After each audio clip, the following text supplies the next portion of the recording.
All right, so I'm going to do the British Museum leather dressing. I found this recipe online. Wanted to do a lot of searching on how museums handle leather restoration and preservation. Now, most of them just do nothing. They just kind of put some acid-free paper on the leather and just leave it. But in some cases, they do actually condition the leather, and that's what I want to do here. So this is the recipe. Cedarwood oil. This particular cedarwood oil I picked because it is ash juniper derived, which if you're from the Cross Timbers, you would know why I picked that. It's where I grew up, so I think it's appropriate for Dad's leather snake hide. 3 grams of beeswax. It's 6 milliliters of cedarwood oil. I forgot the measurements. 40 grams of anhydrous lanolin. And 30 milliliters of D-limonene. You're not going to see anything on film except for a clear liquid. It's a solvent. The solvent is to help the fats penetrate into the hide easier. You want the oils to penetrate into the hide, but you don't want to dry the hide out with the solvent. And when a solvent evaporates, it tends to pull those oils back out. So the British Museum recipe actually calls for hexane. Hexane evaporates way faster than D-limonene. D-limonene. And so it takes like 2 days for D-limonene to evaporate. So it shouldn't pull as much of the fat out. The other problem is D-limonene is stronger than hexane, so I had to scale down the recipe. So that's why I use 30 milliliters. That's cutting it way down. I can do a whole new video on the chemistry behind it. So if my memory serves me correctly, the scale down for it ranges between 28 to 58 for D-limonene, whereas if it was hexane, you would use 66 milliliters. So I went with the low side for a few reasons. I won't explain them here to bore you, and we'll see how the recipe turns out. What we do is we melt these fatty ingredients in a double boiler. I do have a double boiler, but I didn't want to use it because I didn't want to get it all waxy and it's hard to clean. So I just used 2 pots, water inside one. Once they get melted and they're warm, you dump them into the cold D-limonene. So I need to get started. All right. Okay, so we have the beeswax melting. This doesn't put out a whole lot of light. A little bit of light might get on there. And I'm going to wait till the beeswax is pretty thoroughly oily. I've turned down the water, or the heat to the water. The beeswax adds a waterproofing component to the conditioner. The lanolin is probably the only oil closest to actual oil that goes on skin. The cedar wood oil is for antifungal properties. And the D-limonene also has antifungal properties. Yeah, that's probably good. I'm going to go ahead and put the lanolin in. You know what? I'll do the cedar oil first. 6 milliliters of cedar oil to the 3 grams of beeswax. Get every last drop. And then lanolin. 40 grams of lanolin. Try to get all of it out there without it sticking too much, which is no small task. Turn that heat down for a second, make it easier for me to work with. Lanolin has a melting point of 100 degrees Fahrenheit. Yeah, I'm going to have to make this work at this. Impossible to, so sticky. And that's what the solvent will do also, is make this, it basically dissolves the fats down to much smaller form, down to the molecular level, so they can absorb into the skin. So the end product should be not as difficult to work with as this. I don't think I'm going to get much more of that in there. Set that over there. All right, now lanolin is amazing for your skin. So, you know, don't waste it. Wipe it on your hands. It's basically like what you would get in bag balm. You know, dairy farmers would use it on their hands and they get chapped. You use it on the udders, the cows. It's the main component in that. And try to get this lanolin to melt up. The double boiler makes it to where you won't overheat the oil. It's pretty much impossible to overheat the oil when you use the double boiler.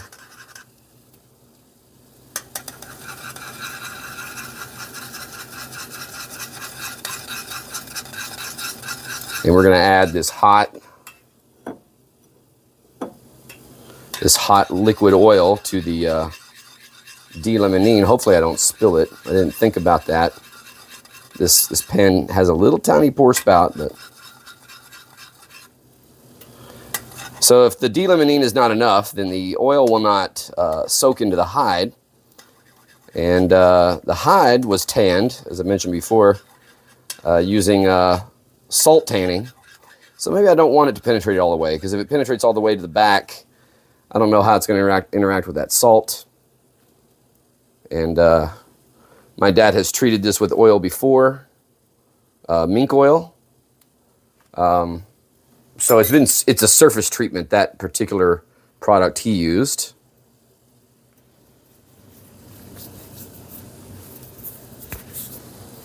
All right. Oil is mixed pretty good. All right, now we're going to mix it. Let me hand me my spoon there. We're going to have to stir this in.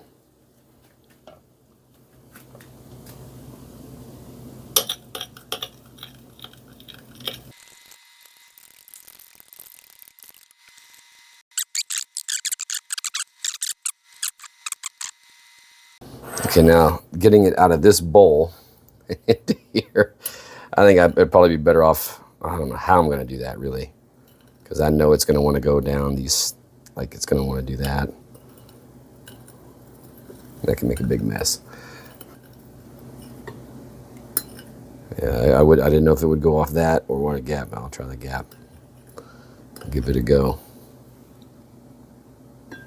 I think that's getting cool enough.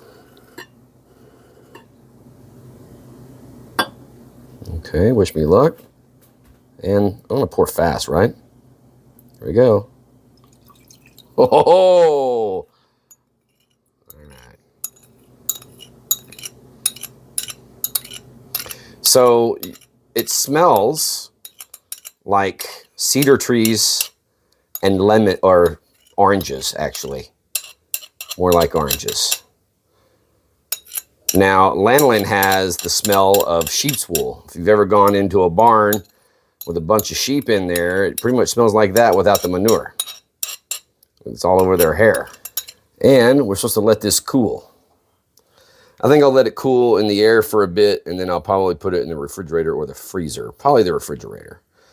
And we'll see how it turns out. And next time you'll see this come onto camera, I will try it on a small spot on the snake hide, and we'll see how it conditions it. D-limonene, before I go, I want to mention it also has antifungal, antibacterial properties. It's got numerous other properties that probably wouldn't be too bad for leather. I'll probably annotate them on the screen while I say this. So if it works, it's non-toxic. You know, hexane and the other products you can use in this recipe are toxic. So there's a huge amount of benefits. Like, this is food grade. You can actually use this in food. You can use this in all kinds of things. You can use it as a household cleaner, a non-toxic organic household cleaner. So if this works, I'd say this would be a major upgrade to the British recipe. It looks like the amount of D-limonene I use might be just about appropriate, but because it called for way more than that, like double that amount. So we'll see how it turns out. Okay, so that first batch turned out pretty good. The batch with 30 milliliters of D-limonene. Although my guess would be, if you look here, that white substance at the bottom that's kind of differentiated from the rest of it. See it sticking there? If you look, it slides down very slowly like an ooze. So you catch that, see it? Yeah, that right there, my guess would be that that is beeswax that didn't completely mix into the mixture. That's probably because the D-limonene that I used, the 30 milliliters, is too low. Probably need to increase that if you're going to add beeswax. Now, I need to make a batch of this with no beeswax. The beeswax is used for waterproofing. But for my dad's snake hide, I don't think I'm going to want to put waterproofing in it because it will block the pores and reduce the amount of water vapor in the atmosphere that the leather can take up. That's actually not a good thing. You want moisture to be able to get into the leather if it's water vapor from the atmosphere. And I'm not, as long as you're not in a humid environment. So for my situation, probably want to make a batch with none of this beeswax. And then I'm going to try to perfect the recipe and by increasing the D-limonene to see if I can get the beeswax to completely dissolve, because that's what I'm really after, is a waterproofing recipe that has the full, so I can figure out what the actual D-limonene amount is, since I'm substituting for hexane and other petroleum ethers.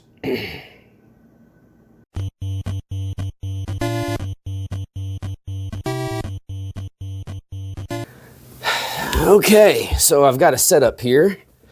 I have a couple of old leather work gloves. This is elk leather. And I have my D-limonene version of British Museum leather conditioner recipe finished from earlier. I'm going to try to get this on video, but if you look, there is a layer on top that has separated out, and there's a layer on bottom, a super thin layer on bottom of this white kind of oily substance that is separated out. And then in the middle is more of a yellowish substance. I imagine that white stuff is more of the beeswax that didn't completely mix or dissolve all the way, which I could probably fix if I increase the amount of D-limonene I use in the recipe. But I'll have to do some experimentation with that. And then the separation on the top looks like pure D-limonene, which would almost seem to indicate that I could get away with using less.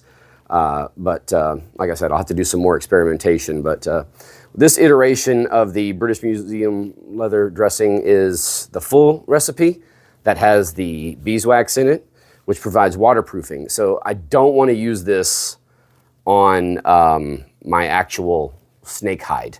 I would have to use something that doesn't have the beeswax in it, because once beeswax is inside the leather, it really doesn't come out.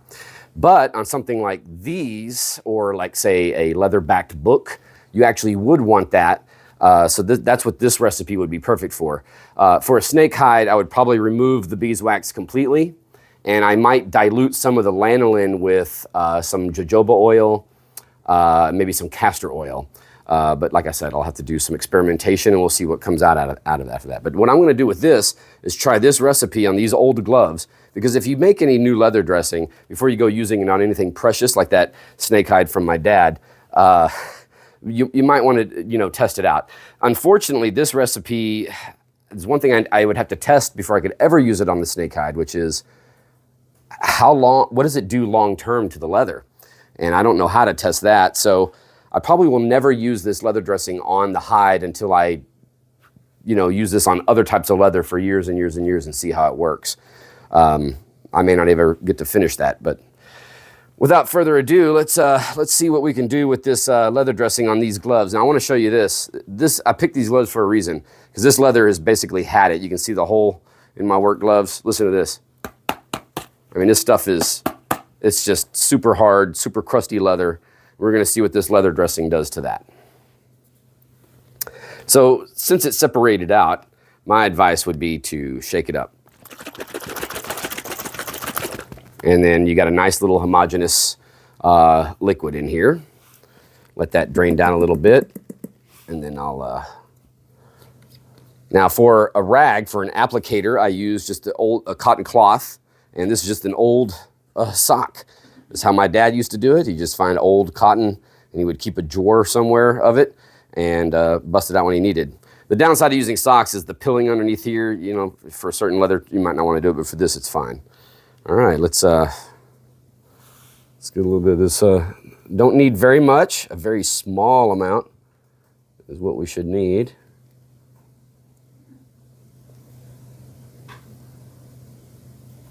Okay. All right. can see this. I got a little tiny little dab on there. And we'll just apply it to the leather.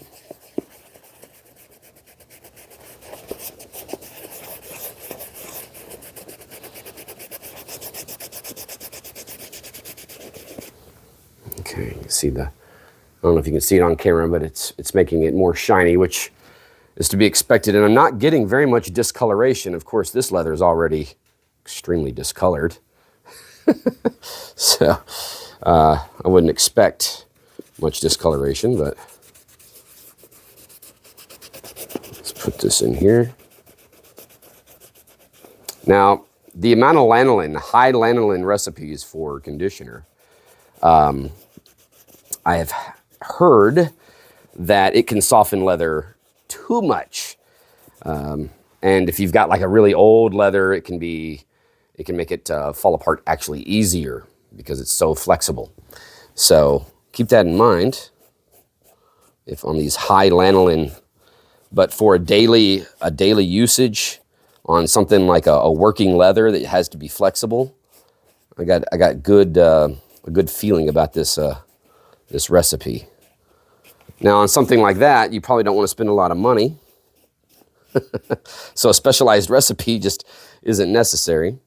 You just get something like leather honey or Chamberlain's leather milk for something like that. Okay. What I'm hoping is that this softens the leather enormously. It'll also give me an idea of how much of this application it actually takes, how much of this conditioner it actually takes in an application.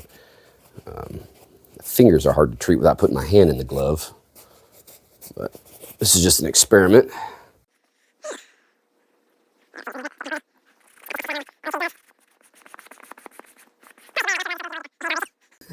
But it smells awesome, like I don't know how to describe the smell, like a sheep barn mixed without manure, mixed with lemons.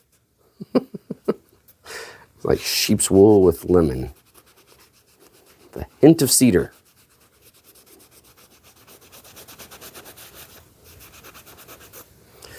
All right. Well, that discolored the thumb tremendously. Look at that. That's kind of crazy. What's going on there? Must have had something inside the leather. See, that's why you got to be real careful with leather conditioner. You need to know how the leather was tanned, what other conditioners have been applied in the past, because if it can react, and then you can ruin your leather that way. So I'm going to be very cautious with that snake hide. That's with treating it like a museum would, because it's a keepsake. But I got a feeling that if you ever want to remove it from that board, it's going to have to be treated because it's too brittle to remove. And I thought about removing it from the board, but it's also something my dad did, and I don't want to have it changed just yet.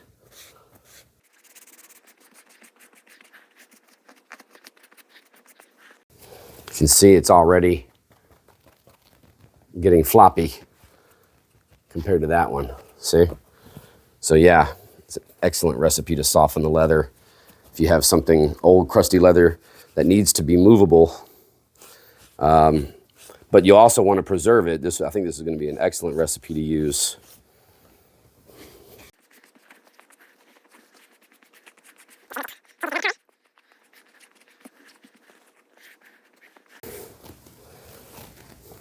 Gosh, that's really changed it. That is wild. Wow, these are actually usable again. Look at that. But this is just an experiment. I just kind of want to see, what it does to mainly I want to see, like, after a few days and the D-limonene solvent evaporates, if I notice any issues with the leather discoloration changes. This is kind of like a step one type test, like a short-term, I would say, short-term effect test to kind of see what it does. But if this pans out over the next few years testing it, I think this would be an excellent leather dressing to use for that snake hide, especially if you have to remove it off of the board that it's mounted on and mount it on some acid-free backing so that way it lasts even longer. Because if you try to rip it off that board right now, there's a good chance it's going to break apart. So to get the snake hide off the board, you have the conundrum of that it needs to be more flexible. If you need it more flexible, you have the conundrum of anything you treat it with could ruin the leather.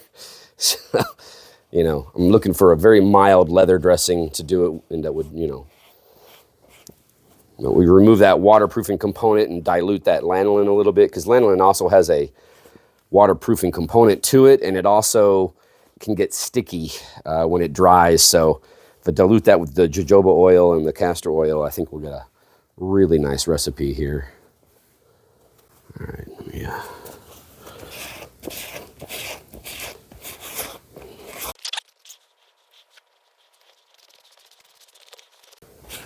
me, you see where I put the oil on super thick, it's gotten very dark on the leather. Now, if you get any leather and go outside and put it under the water hose, completely neutral water, it'll get dark like that. So don't let the initial color change affect you. When you see that, worry about what it's going to look like after it's dry. That's more of the judge. And I'll of course film that.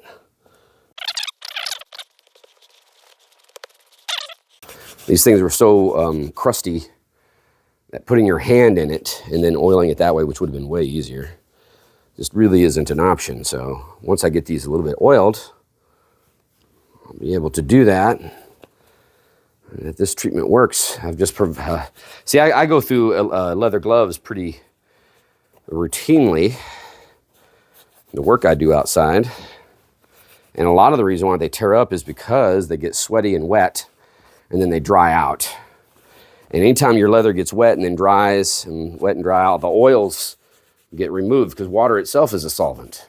And that repeated evaporation cycle will do that. You can see I'm pretty hard on my gloves, and a hole in there. And that concludes the oiling. Let's see here. You see they're much darker in color than they were. Okay.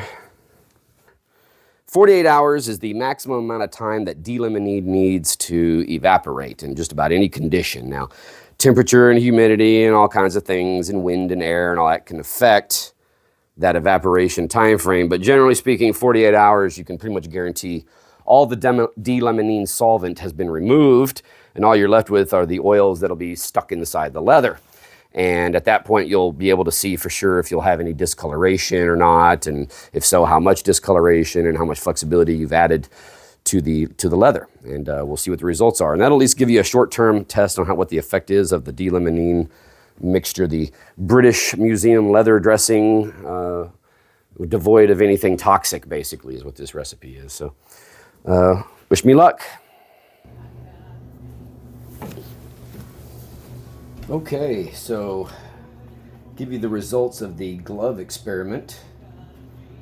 Full disclosure, it has not been just a couple of days. It has been months. But you can probably see they're a lot more flexible. Make sure that's coming out on camera. The sound is not so much like they're rocks. We've had some discoloration, and you're probably not getting it with that light, but I'd hope to pick it up better. But you can see right here, the back of the glove where I went really light, really didn't change very much. But here, and these gloves were also quite dirty, but right, this spot right here, you can see how it came out rather dark. I slathered on that leather conditioner in that one spot, and it did darken it at the time, and it didn't really lighten up too much. So if this is not a beginner's formula to use, this is, you're gonna have to be very careful how you apply it if you use it in its current, the way I showed it, the current recipe. I think I would cut the lanolin with some jojoba oil, and maybe cut the lanolin with some castor oil as well, but I think the jojoba oil would be much better.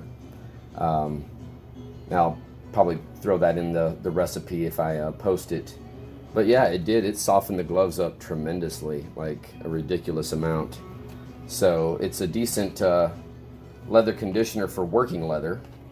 But because of the discoloration, I don't think that I would want to put it on a snake leather or any other type of delicate leather.